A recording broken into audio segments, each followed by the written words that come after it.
Assalamualaikum warahmatullahi wabarakatuh. Selamat pagi sahabat RSME dimanapun Anda berada. Senang sekali hari ini dapat kembali menemui sahabat dalam program Ngobras, Ngobrol Asik Sehat.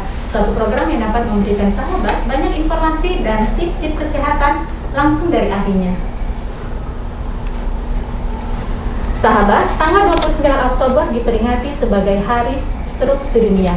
Tujuan utamanya adalah upaya optimalisasi penata laksanaan stroke. Tema kita pada hari ini adalah kenali gejala stroke, penanganannya, dan rehabilitasi pasca stroke. Sudah hadir di tengah kita semua narasumber kita pada hari ini, Dr. Iman Indrasa, SPS, dan Dr. Jayadi Jainuddin, SPKFR, merupakan dokter spesialis saraf dan dokter spesialis kedokteran fisik dan rehabilitasi di RSMJ. Langsung saja kita sapa narasumber kita. Selamat pagi, Dok. Selamat pagi. Apa kabarnya, dokter? Baik. Alhamdulillah. Terima kasih dokter sudah mau hadir hari ini. Seperti yang kita ketahui bahwa tanggal 29 Oktober itu Hari Stroke Sedunia ya, Dok, ya. Betul. Jadi hari ini kita akan ngobrol banyak tentang stroke, gejalanya, penanganannya, dan perawatannya pasca stroke. Saya mulai dengan dokter Pak Imam dulu ya, Dok. Ya. Stroke itu apa sih, Dok? Ya, stroke itu per definisi menurut WHO adalah gangguan fungsi saraf, bisa terjadi vokal ya kita bilangnya, ataupun terjadi secara global di badan, yang gejala tersebut menetap berlangsung lebih dari 24 jam atau 1 hari 1 malam, atau sebelum 24 jam pasiennya mengalami kematian. Yang penyebabnya semata-mata atau murni karena gangguan vaskularisasi atau gangguan pembuluh darah di otak. Nah, itu stroke ya. Iya, jadi gangguannya itu di otak ya. Di otak ya. Ibu yang terkena itu di otak. Dan kalau gejalanya tidak menetap, tidak sampai 24 jam tapi tidak meninggal dunia, berarti tidak bisa disebut sebagai stroke ya, Dok? Ya, ada istilah lain kita sebut sebagai transient ischemic attack. Artinya, apa itu, Dok? Kalau bahasa kesehariannya itu gangguan fungsi saraf juga, yang juga disebabkan oleh karena problem pembuluh darah di otak, tetapi hal itu tidak menetap karena misalnya disebutkan ada sumbatan pembuluh darah, tetapi sumbatan tersebut bisa lepas atau vaskularisasi ke sel yang dituju itu membaik gitu. Jadi gejalanya ada, timbul, setelah itu membaik sendiri tanpa ada tindakan khusus gitu. Oke, bicara mengenai gejala ini, Dok. Ya. Ciri khas atau gejala yang seperti apa yang harus diwaspadai oleh masyarakat bahwa itu merupakan gejala akan terjadinya serangan stroke, Dok? Ya, saat ini kita sudah mengembangkan suatu pengenalan ya, pengenalan awal oleh masyarakat awam. Apabila ada orang di sekitarnya mengalami stroke, kita kenal sebagai metode FAST ya. FAST itu kita lihat misalnya pasiennya bergejala, kita lihat wajahnya, face ya, efek dari face ya. Kita suruh dia tersenyum, nah maka kita lihat salah satu sudut bibirnya akan miring ya. Miring, tidak simetris gitu ya, Dok ya. Kemudian bicaranya juga cadel, kemudian kita suruh menggerakkan kedua tangan ya, kalau mungkin kedua kaki ya, maka salah satu tangan atau kakinya itu lemah, bisa diangkat sedikit atau sama sekali tidak bisa diangkat. Itu kita kenal sebagai arm atau tangan ya. Kemudian yang S-nya itu ada, kita suruh bicara kemudian artikulasinya tidak jelas ya, tidak seperti dia bicara sehari-hari. Kita sebut sebagai PELO atau bahasa Inggrisnya slurp speech. Jadi S. Nah, kemudian apabila ditemukan 3 gejala awal tersebut, diharapkan membawa pasien itu ke pelayanan kesehatan terdekat atau sangat disarankan ke rumah sakit yang layanan stroke-nya sudah baik. Itu kita sebut sebagai time atau T ya. Jadi waktu itu sangat berpengaruh terhadap tata laksana pasien stroke. Oh, jadi waktu sangat berpengaruh pada penata laksanaan pasien stroke ya, Dok ya. Bila senyumnya tidak simetris, kemudian artikulasi bicaranya sudah tidak bagus, itu merupakan gejala awal yang pasien ini harus segera dibawa ke rumah sakit terdekat ya dok ya, yang ada penanganan stroke-nya. Bagaimana kalau masyarakat berada di wilayah yang jauh dari layanan kesehatan yang memiliki penanganan stroke? Harus seperti apa masyarakat dok? Ya, tetap dibawa ke pelayanan terdekat yang ada di rumah atau dari tempat pekerjaannya. Paling tidak ada tata laksana awal dari dokter umum, apa regulasi tekanan darah, yang lain-lain ya, atau ada kegawat daruratan yang lain. Kemudian dalam kondisi pasien dalam pengawasan dokter, maka pasiennya akan dirujuk ke rumah sakit yang ada pelayanan stroke-nya. Iya, ini dok, di masyarakat terkadang terkena gejala stroke itu bukan di perkantoran, mungkin di rumah gitu ya dok, dengan anggota keluarga yang minim ilmu medis, ilmu kedokteran. Penanganan pertama di rumah untuk anggota keluarga bila ada anggota keluarganya terkena serangan stroke harus seperti apa dok? Ya, yang pertama tentunya sebagai yang berusaha menolong itu tetap tenang, kemudian pasiennya dipastikan sama seperti penyakit-penyakit pada umumnya ya, jalan napasnya baik, ya, kemudian apabila timbul kecemasan ditenangkan, kemudian segera menghubungi bantuan orang-orang terdekat, apakah keluarga kita ditelepon atau tetangga-tetangga sekitar dihubungi.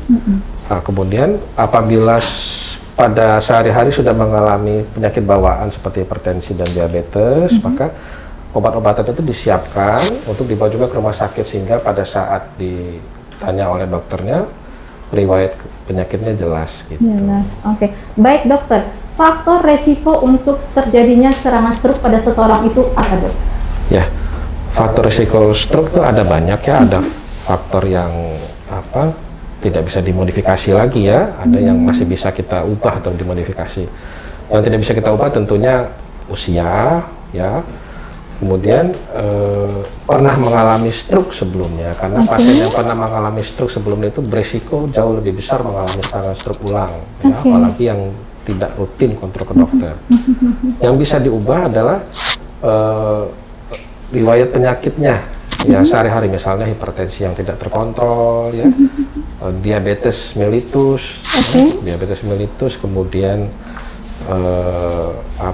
ada faktor stresor juga, ya, stres ya, dan lain-lain. Tapi intinya adalah hipertensi yang tidak terkontrol dan diabetes mellitus. Ya. Banyak faktor risiko ya dok. Ada banyak faktor risiko lain yang perlu kita atasi. Yang utamanya adalah dua hipertensi dan diabetes mellitus ya dok ya. Itu harus untuk seseorang yang sudah memiliki hipertensi dan diabetes mellitus, berarti harus lebih aware ya dok ya, agar jangan sampai terjadi serangan stroke pada diri. Oke, tekanan darahnya dan kadar gula darahnya harus selalu dikontrol.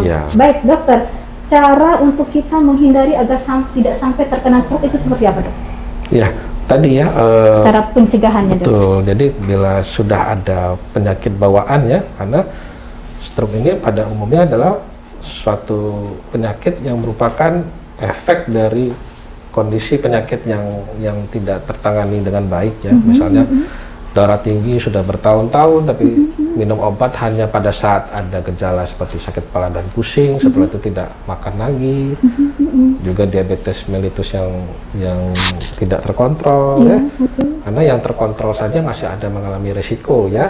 Jadi intinya kita menjaga apabila sudah ada faktor risiko itu rutin periksa ke dokter ya, dijaga nilai gulanya sama tensinya baik, kemudian tentunya gaya hidup sehat ya, makan makanan rendah lemak ya, makan makanan sehat, kemudian olahraga rutin berapa kali dalam seminggu, dan tentunya manajemen stres ya, supaya manajemen stresnya harus utama ya dok ya.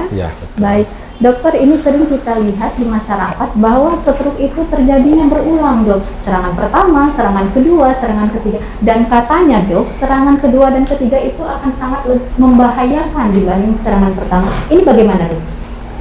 Ya, memang pasien yang sudah pernah mengalami serangan stroke itu sangat berisiko ya untuk mengalami serangan stroke berikutnya ya, karena sudah ada riwayat. Jadi kita tetap, apabila disebabkan oleh penyakit penyerta, tentunya penyakit penyertanya itu tetap diobati dan harus kontrol rutin ke dokter spesialis saraf ya untuk evaluasi struknya ya, dan meminum obat rutin gitu, untuk mencegah timbulnya stroke. Serangan berulang gitu ya, Dok? Tentunya semua penyakit serangan kedua dan ketiganya pada umumnya akan lebih berat ya, apalagi serangan pertama masih ada sequelae-nya kita bilang, atau gejala sisanya misalnya kelemahan pada satu sisi tubuh, sudah disusul lagi kelemahan pada satu sisi tubuh sebelahnya. Iya, ini yang mungkin nanti menyebabkan memperparah kondisi dan keadaannya gitu ya, Dok ya. Dok, ada yang mengatakan bahwa stroke ini tidak dapat sembuh total kembali, Dok. Itu bagaimana, Dok? Iya, kalau mengenai pernyataan tersebut kembali kepada berapa parah serangan stroke-nya. Oke, dilihat dari seberapa parah serangan stroke-nya ya, Dok ya. Tadi saya juga belum jelaskan kalau stroke itu sebenarnya terbagi atas dua tipe besar, yaitu stroke tipe sumbatan. Oke, tipe sumbatan. Tipe sumbatan pembuluh darah atau kita kenal sebagai stroke trombosis ya, atau infak. Itu dibagi dua besar lagi, yaitu trombosis cerebri kita bilang ya, sumbatannya biasanya bersifat lebih kecil ya, dengan gejala yang lebih agak ringan kita bisa bilang. Ada lagi namanya emboli cerebri ya, di mana sumbatan tersebut mengakibatkan kerusakan otak yang jauh lebih besar ya. Yang kedua adalah pecah pembuluh darah atau kita bilang stroke hemoragik ya, di mana pecah pembuluh darah ini sama juga, ada yang volume pendarahan kecil, ada yang volume pendarahan besar. Kalau volume pendarahan besar, kita tentunya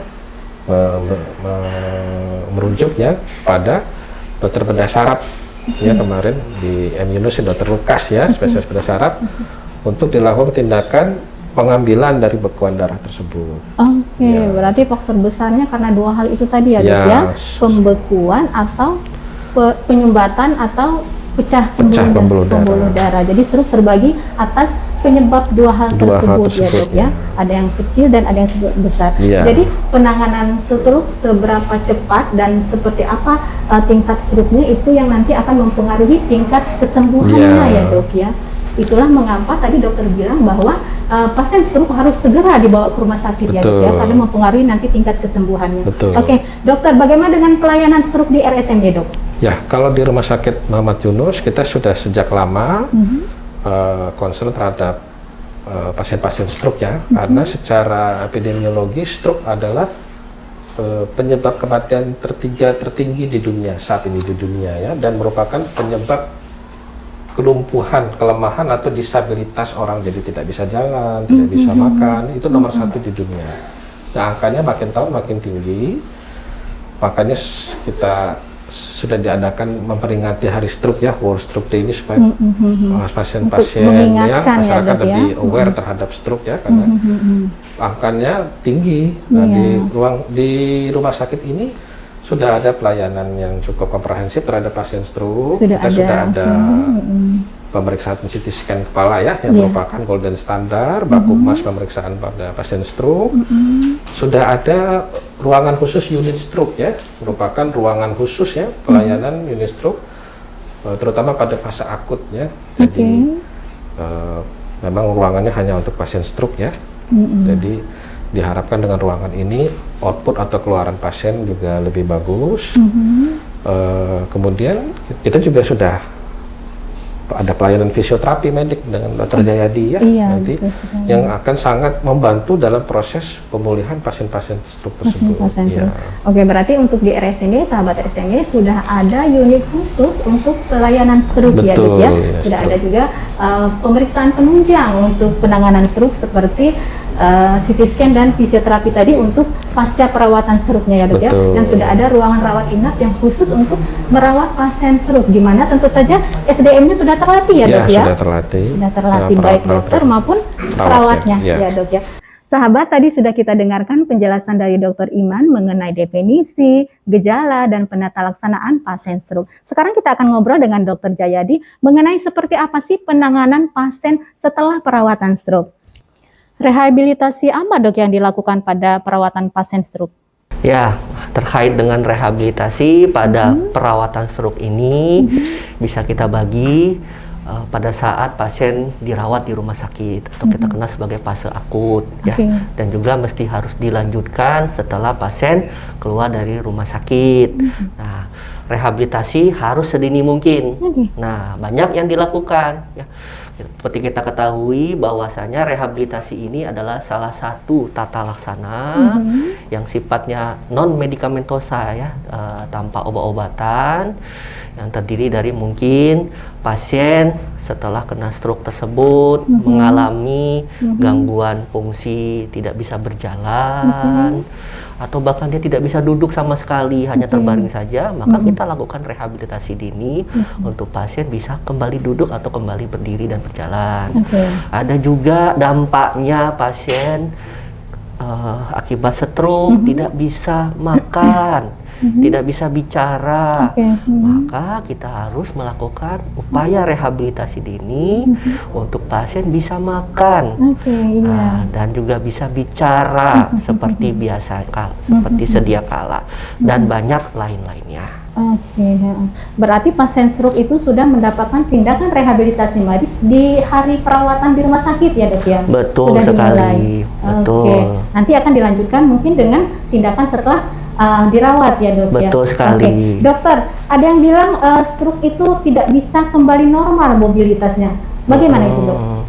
Ya, banyak sekali ya pasien-pasien yang datang setelah perawatan di rumah sakit menanyakan, apakah dok dengan gejala-gejala stroke saya ini kembali normal lagi? Nah, ini pertanyaannya memang tergantung dari serangan stroke yang terjadi pada saat pertama kali datang ke dan perawatan di rumah sakit ya. Tentu kalau keparahannya cukup besar, cukup tinggi, misal luas terkena kerusakan di daerah otaknya cukup masif ya. Kemudian dia ada gejala penyerta lainnya, misalkan penyakit-penyakit di luar stroke tersebut, atau faktor resiko yang menyebabkan stroke itu tidak bisa dikendalikan, tentu hasil dari dampak yang diakibatkan oleh stroke tersebut akan sulit kita kembalikan. Ya dok ya. Jadi kita selalu mengupayakan pada tata laksana rehabilitasi medik itu untuk pasien bisa kembali seoptimal mungkin. Nah, dalam tanda kutip bukan normal tapi fungsinya. Paling tidak pasien bisa balik bicara lagi dengan kemampuan yang ada, balik bisa makan lagi dengan kemampuan yang ada, balik bisa berjalan lagi, bahkan balik bisa hal-hal yang sepele di kehidupan kita sehari-hari, bisa berpakaian, ya, bisa mandi sendiri, atau bisa ya banyak lah yang bisa dilakukan. Berarti harapan untuk kembali mendekati seperti normal itu ada ya dok ya? Ada. Tergantung tadi di penanganan awalnya ya dok ya? Berhubungan juga dengan rehabilitasi medik di awal dok? Ya, nah jadi rehabilitasi ini sebenarnya kita bagi menjadi 3 fase ya. Pertama fase akut. Fase akut itu ya, fase di mana pasien memang harus dirawat di rumah sakit dengan terapi medikamentosa dan lain-lainnya.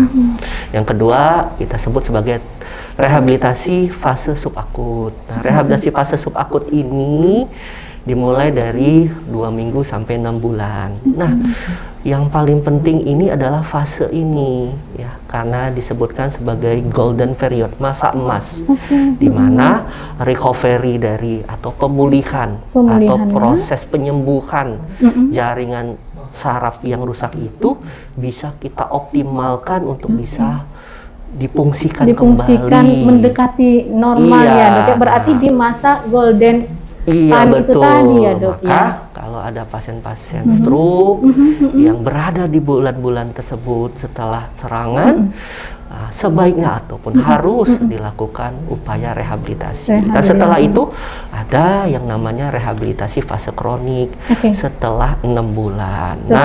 Setelah 6 bulan ini beda lagi sebenarnya, karena dari berbagai literatur ya, dari berbagai teori, dari berbagai penelitian menyebutkan proses pemulihan jaringan saraf ketika sudah rusak atau apa, mungkin tidak sebagus pada saat awal. Nah, tapi kita tidak berhenti di sana. Kita mengupayakan yang namanya pemulihan fungsi dari pasien stroke tersebut bisa optimal dengan kompensasi atau adaptasi nih. Ada istilah kita kompensasi atau adaptasi, atau bahasa awamnya adalah dengan kemampuan pasien yang ada, dengan mohon maaf kecacatan atau disabilitas yang ada, dia tetap terjaga untuk melakukan apapun yang dia lakukan sehari-hari, sehingga kualitas hidupnya tetap masih kita jaga, dan tentu yang lebih penting adalah produktif untuk pasien tersebut. Berarti membutuhkan waktu yang cukup lama ya dok ya, betul waktu sekali, ya, tidak bisa langsung penangannya. Baik dokter, terapi seperti apa yang cocok bagi penderita setelah dirawat stroke dok? Ya, ini pertanyaan yang bagus. Jadi terapi apa yang cocok untuk pasien-pasien stroke, terutama dalam bidang rehabilitasi? Memang mesti harus diperiksakan dulu oleh dokter spesialis saraf, apakah pasien memang memerlukan rehabilitasi, kemudian nanti kita periksa ulang lagi di pelayanan rehabilitasi, kira-kira pasien ini dengan riwayat stroke-nya sebelumnya, kerusakannya seberapa luas, apakah ada penyakit penyerta atau komplikasi lainnya, ataupun mungkin terkait dengan usia dan lain-lain, maka kita lihat kembali modal kemampuannya itu apa. Sebagai satu contoh nih, ada pasien yang kalau kita lihat dari awal sepertinya tangannya sulit sekali untuk kembali pulih dibandingkan kaki. Nah, di situ kita lihat, kita trace lagi, kita pelajari lagi riwayatnya. Betul, ini sepertinya kemampuan kaki yang lebih kita prioritaskan. Ada prioritasnya. Sehingga tata laksana yang terutama pada saat pasien tersebut ketemu kita ketika kita lakukan penilaian adalah lakukan prioritas untuk dia bisa kembali berfungsi kakinya, berjalan, berlatih dan lain-lainnya. Tapi ada juga pasien yang semuanya terganggu, semuanya punya gejala. Ada yang nggak bisa berdiri, ada yang nggak bisa makan, ada yang nggak bisa bicara, tangan nggak bisa bergerak gitu ya dok? Ya, dia nggak bisa menggunakan tangannya, sehingga semuanya dibantu oleh keluarganya. Nah, di situ kita lihat lagi, kira-kira kemampuan yang ada saat ini apa? Kemudian kemampuan yang akan datang dilihat dari riwayat stroke ini, apa yang bisa kita optimalkan. Maka belum tentu semuanya harus kita lakukan upaya rehabilitasi. Mungkin kita prioritaskan dulu makannya, karena makan itu penting untuk asupan gizi. Dibanding dengan gerakan yang lain ya dok. Betul sekali. Atau kita butuh untuk komunikasi supaya dia bisa bicara. Prioritasnya seperti itu. Kenapa? Ya, kalau kita ingin memberikan terapi-terapi, kita kan butuh komunikasi dengan pasiennya. Kalau pasiennya tidak paham, tidak mengerti setelah kejadian stroke tersebut, kita kesulitan. Maka kita akan prioritaskan terapi bicara dulu, terapi dia supaya paham dulu. Jadi tergantung terapi apa yang tepat untuk pasien-pasien pada saat perawatan stroke. Dilihat dari segi prioritasnya tadi ya dok. Betul, salah satunya. Salah satunya dilihat dari sana. Dokter, ini pasien stroke itu sudah mendapatkan tindakan rehabilitasi medik dari dia masih dirawat dok ya. Betul. Dan setelah dirawat pun masih membutuhkan tindakan rehabilitasi medik. Betul. Ini biasanya berapa lama seluruh waktu yang dibutuhkan itu dok? Ya, nah ini selalu juga ditanyakan kepada saya pada saat pasien melakukan terapi rutin. Dok, berapa lama ya ini bisa kembali normal? Tadi sudah saya jawab ya. Pertanyaan umum yang sering ditanyakan ya dok. Saya harus melakukan terapi. Seperti saya sebutkan tadi, 6 bulan adalah masa emas. Kalau bisa dioptimalkan, jangan bolong-bolong, datang ke rumah sakit, konsultasi dengan dokter saraf, kemudian konsultasi juga ke bidang rehabilitasi untuk dilakukan upaya terapi tersebut. Nah, setelah itu, setelah 6 bulan tersebut, baru kita akan lihat kembali kira-kira apa yang bisa kita optimalkan. Nah, jika ditanya setelah 6 bulan itu berapa lama lagi? Berapa lama lagi waktu yang dibutuhkan? Iya, tergantung. Oke. Ada yang 1 tahun bisa kita optimalkan lagi. Yang rasanya waktu itu 6 bulan kok nggak bisa jalan, kita masih yakin dan kita masih memberikan semangat. 1 tahun 6 bulan bisa berjalan walaupun pakai tongkat. Tiba-tiba kita masih yakin dia lepas tongkat. Tahun kedua baru bisa dia lepas tongkat.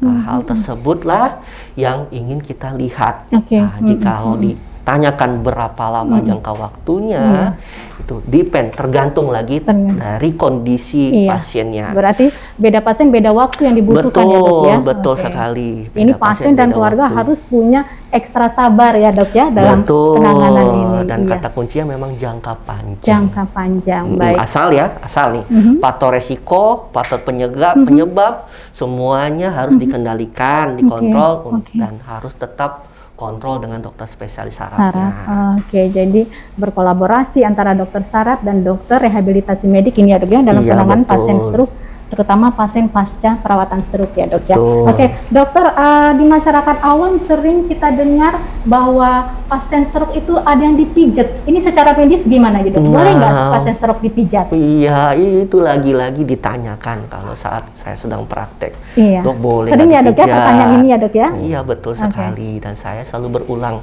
bilang secara logikanya. Seperti yang disebutkan oleh Dokter Iman, bahwasanya definisi stroke itu kan terjadi kerusakan di daerah otak. Di daerah otak ya. Jadi yang mesti dipijat kenapa ototnya?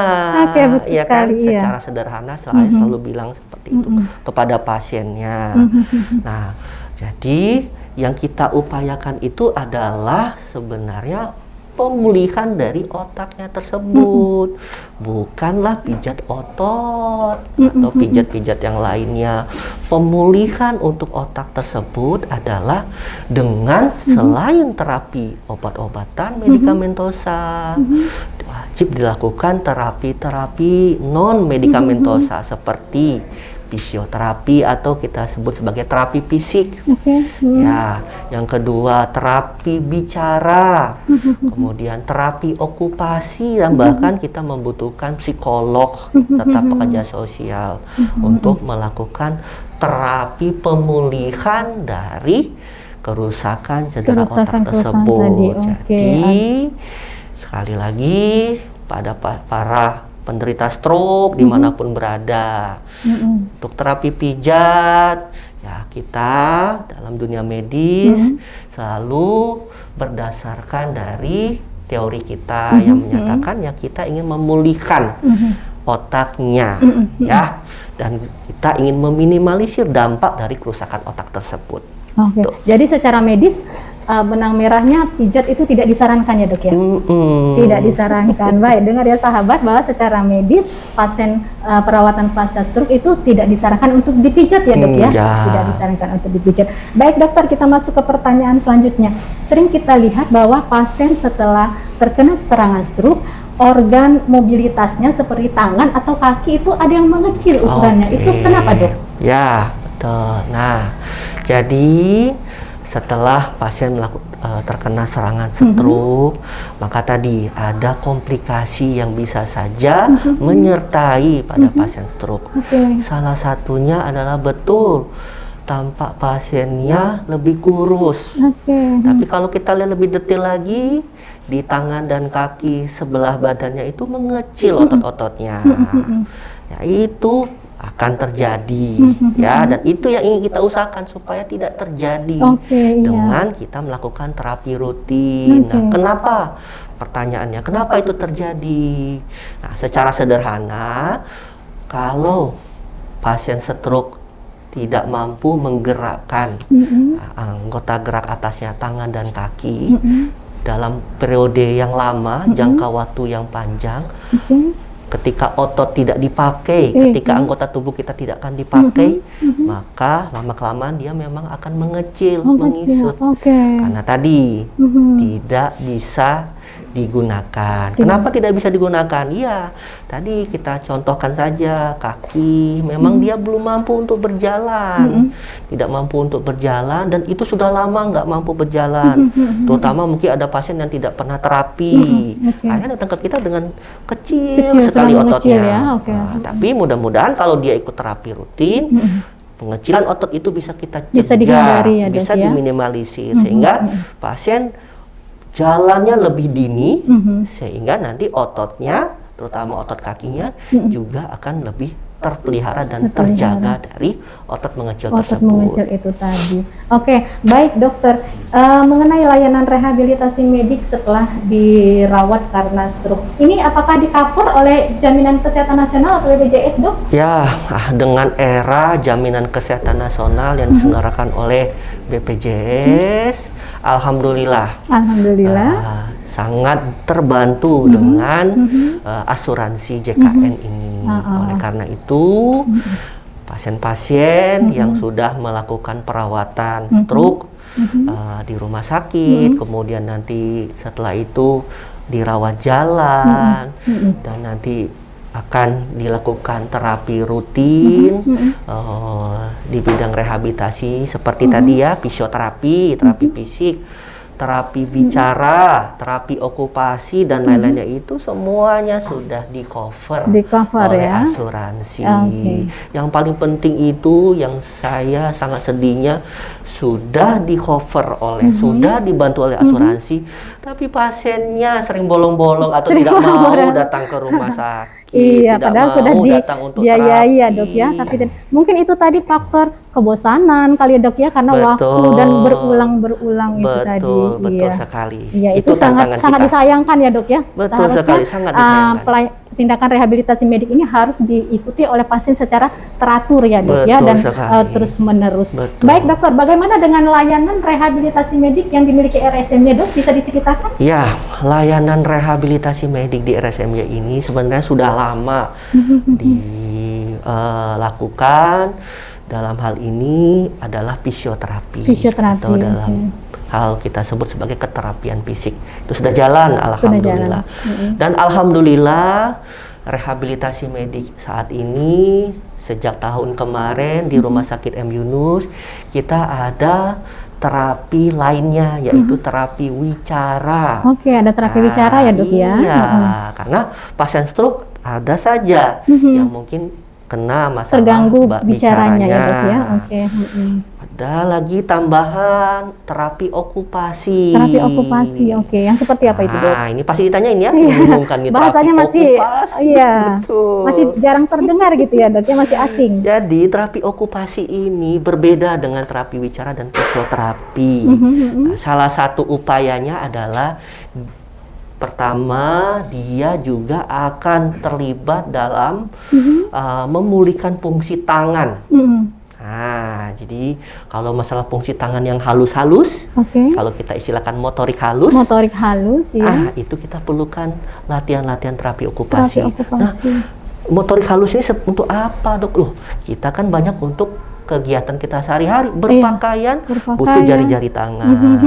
Untuk mandi, megang gayung, megang shower, butuh tangan. Untuk makan, butuh tangan. Hampir semua kegiatan kita ya dok ya menggunakan jari-jari tangan. Maka salah satu upaya latihan terapi okupasi itu adalah membuat settingan bahwa pasien itu dilatih untuk berpakaian, dilatih untuk makan, dilatih untuk melakukan perawatan diri sesuai dengan kemampuan dia. Ini saya contoh ya. Misal nih, pasien sudah lama menderita stroke, tangan sebelahnya sangat sulit kembali normal lagi. Tetapi itu tidak berhenti di situ saja kita melakukan terapi. Masa kita harus menunggu berbulan-bulan untuk dia bisa berpakaian sendiri, untuk dia bisa makan sendiri. Maka dengan teknik kompensasi yang saya sebutkan tadi, kompensasi dengan teknik-teknik tertentu yang membuat pasiennya tidak kelelahan, itu bisa diajarkan cara berpakaian dengan kemampuan yang ada dengan kemampuan dari gejala sisanya yang tadi itu ada. Anda pemirsa jangan berpikir mudah ya bagi pasien stroke itu untuk berpakaian. Itu Hal yang mudah lama bagi mereka kita ya, Dok, ya, berpakaian. ternyata, ya. Jangan dibilang itu sepele buat mereka.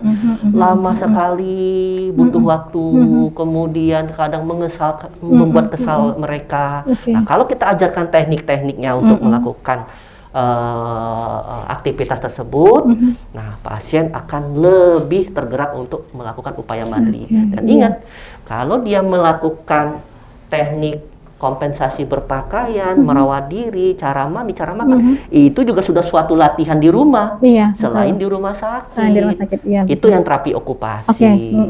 Jadi itulah layanan-layanan yang saat ini kita miliki di RSMI ya, Dok ya. Iya, Ada fisioterapi, terapi wicara, dan terapi okupasi tadi ya, Dok ya. Akan ada rencana untuk layanan terapi yang lainnya, Dok? Betul, akan lagi banyak upaya-upaya terhadap khusus pasien stroke ya. Kita sebenarnya juga butuh yang namanya tenaga ortosis prostesis. Nah, itu harusnya ada. Apa itu? Pasien-pasien stroke kadang-kadang butuh alat bantu jalan. Alat bantu jalan. Butuh alat seperti modifikasi sepatu, modifikasi supaya menggerakkan jarinya untuk dia bisa makan. Kadang-kadang modifikasi supaya dia bisa duduk tegak. Itu dilakukan oleh layanan yang namanya ortosis prostesis. Ortosis prostesis ini mungkin lebih banyak dikenal adalah tenaga kesehatan yang membuat kaki palsu sama tangan palsu. Tapi ini berbeda. Nah, sebenarnya dia tidak melulu profesinya untuk membuat kaki palsu, tangan palsu. Dia bisa membantu untuk pasien-pasien stroke bisa tegak kembali, bisa menggunakan tangan. Bahkan kalau dalam dunia baru saat ini kita bisa pakai robotik. Robotik untuk dia bisa mengambil makanan, mengambil benda-benda di sekitarnya, dan itu bisa dilakukan. Itu yang belum ada di RSMI, dan kita doakan semoga segera terrealisasi ya, Dok ya. Amin. Baik, Dokter Jayadi, sudah banyak sekali ilmu yang kita dapatkan dari dokter hari ini. Saya kembali ke Pak Imam. Pak Imam, untuk penutup, Dok, apa yang ingin dokter sampaikan kepada masyarakat di hari stroke dunia ini, Dok? Ya, memperingati Hari Stroke Sedunia yang jatuh pada bulan Oktober ini, kembali lagi kita mau mengingatkan ya bahwa stroke itu merupakan penyakit yang serius ya, karena penyakit ini semakin hari semakin banyak yang mengalami, bahkan sekarang sudah ada banyak pasien-pasien usia muda ya, jadi bukan hanya pasien stroke kan identik ya, dengan usia lanjut ya, tapi sekarang juga mungkin karena perubahan gaya hidup ya, saat ini pasien usia 30 tahun bahkan 20 tahun itu sudah bisa ada kasus yang mengalami stroke ya, baik yang sumbatan tadi ataupun pecah pembuluh darah tadi. Jadi kenapa stroke ini menjadi suatu penyakit yang cukup menjadi sorotan itu ya, karena dampak yang dirasakan oleh pasien tersebut ya, bahwa secara definisi tadi gangguan fungsi saraf ini luas sekali ya, bisa berupa kebutaan, bisa tadi dokter saya disebutkan ketidakmampuan untuk menelan, ketidakmampuan untuk berkomunikasi, kelemahan yang dirasakan mulai dari ujung rambut hingga ujung kaki, bahkan bisa bersifat kelumpuhan, bahkan yang paling bahaya adalah bisa berakhir dengan kematian ya, kematian. Jadi pada pasien yang sudah melewati stroke fase akut ya, bisa pulang ke rumah, sama seperti yang dokter saya disebutkan tadi, mengalami banyak sekali disabilitas ya, tidak mau makan, tidak bisa makan ya, intinya kesulitan untuk mengurus hidup dia sendiri ya, menjadi tidak produktif ya. Hal ini akan terkait dengan banyak hal, terutama pada keluarga pasien. Jadi keluarga pasien akan tersita waktunya untuk mengurus pasien stroke. Bisa Mbak bayangkan seseorang yang usia masih produktif, umur 30, umur 40, yang sedang dalam puncak karirnya, satu sisi tubuhnya tidak bisa digerakkan. Tentunya secara psikis ya, dan mental itu akan sangat mempengaruhi ya kualitas hidup yang dirasakan pasti oleh pasien sendiri dan keluarga pasien. Ya. Jadi walaupun saat ini dunia medis, khususnya untuk rumah sakit umum kita, sudah sangat siap ya untuk menangani pasien stroke ya, fase akut dan fase-fase lanjutan lainnya, baik dengan pengobatan medikamentosa obat ya dan fisioterapi medis, tetapi kewaspadaan masyarakat harus ditingkatkan ya untuk pasien stroke, karena biar bagaimanapun mencegah lebih baik daripada mengobati. Baik, jadi waspadaan harus lebih ditingkatkan untuk mencegah lebih baik daripada mengobati. Betul, ya, Dok, ya. Ya. Baik, Dokter, terima kasih, Dokter Iman. Dokter Jayadi, closing statement-nya, Dok. Apa yang ingin Anda sampaikan kepada masyarakat mengenai perawatan pasien setelah terkena stroke, Dok? Ya, seperti tadi dijelaskan oleh Dr. Iman bahwa stroke ini menyebabkan kecacatan atau disabilitas paling tinggi. Ya, oleh karena itu kita mesti harus cegah, kita mesti harus minimalisir terjadinya kecacatan yang bertambah berat, disabilitas bertambah berat, karena itu sangat menurunkan produktivitas dan kualitas hidup pasien. Bahkan banyak sekali studi menyatakan membuat beban masyarakat maupun pemerintah maupun bangsa ini hadap kasus-kasus seperti ini. Oleh karena itu, maka rehabilitasi dini yang didahului oleh perawatan stroke harus dilakukan. Ya, jangan sampai tidak pernah melewati proses rehabilitasi tersebut. Dalam upaya apa? Dalam upaya untuk meminimalisir dampak atau kesacatan atau disabilitas yang bisa saja kena setelah pasien mengalami stroke. Tetapi lebih dari itu, seperti Dr. Iman tadi sebutkan, pencegahan adalah upaya yang terbaik dibandingkan upaya-upaya yang lainnya. Oke, berarti untuk menghindari terjadinya kecacatan dan hal yang lainnya, pencegahan tadi lebih baik dan tindakan rehabilitasi medik diikuti sedari awal, sedari dini ya, Dok, ya, saat terkena serangan stroke itu tadi. Baik, terima kasih Dr. Iman, terima kasih Dr. Jayadi atas ilmu yang diberikan hari ini. Terima kasih, Dok. Sahabat RSMI, sudah kita dengarkan tadi dari Dr. Iman dan Dr. Jayadi mengenai stroke. Sudah banyak ilmu yang beliau sampaikan kepada kita semua. Harapannya adalah bahwa masyarakat lebih aware dengan penyakit stroke dan segera membawa keluarganya bila terkena gejala stroke ke layanan kesehatan terdekat, dan jangan bosan untuk mengikuti program rehabilitasi medik yang mungkin membutuhkan waktu panjang untuk mencapai kesembuhan yang optimal. Terima kasih sahabat RSMY, sampai jumpa di episode selanjutnya. RSMY berubah, maju bersama, salam sehat.